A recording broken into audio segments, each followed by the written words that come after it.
இன்றே சப்ஸ்கிரைப் செய்து உங்கள் ஃபேவரட் ஷோகளை காணுங்கள். சிவராமன் தான் ஃபோன் பண்ணி உடனே வாங்கன்னு சொன்னாரு. எதுவும் ரீசனும் ஒன்றும் சொல்லல. என்ன ஆச்சு? அண்ணன் தான் உங்களை பார்க்கணும்னு வர சொன்னாப்ல. ரகுராம், எதுக்காக வர சொன்னீங்க? நானும் எவ்வளவோ பொறுத்து போயிட்டேன். இதுக்கு மேல என்னால பொறுமையா இருக்க முடியாது. உங்க பொண்ணை நீங்க கூட்டிட்டு போங்க. என்ன ஆச்சு ரகுராம்? எதுக்கு மாயாவை கூட்டிட்டு போக சொல்றீங்க?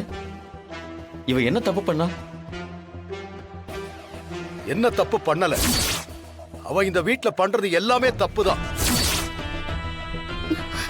சீனு நல்ல பையனா இருந்தான், எந்த கெட்ட பழக்கமும் இல்லாம இருந்தான். இப்போ அவனை குடிக்க வச்சிருக்கான்.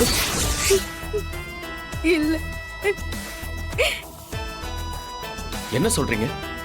என் பொண்ணு மாயா சீனுவை குடிக்க வச்சாளா? உங்க பொண்ணேதான். அவ இருந்த நாட்டுல என்னெல்லாம் பழக்கம் இருந்துச்சோ அது எல்லாத்தையும் என் புள்ளை கத்து கொடுத்துட்டு இருக்கா. இவளால என் புள்ள குடிகாரனா மாறிட்டான். நல்லா வளர்த்து வச்சிருக்கீங்க உங்க பொண்ண. ஏன் இப்படி எல்லாம் பேசுறீங்க? நீங்க முதல்ல உங்க பொண்ண கூட்டிட்டு போயிடுங்க. இந்த வீட்டு மருமகளெல்லாம் இருக்கிறதுக்கு இவளுக்கு லாய்க்கு இல்ல. நீங்களாவது கொஞ்சம் புரிஞ்சுக்கோங்க.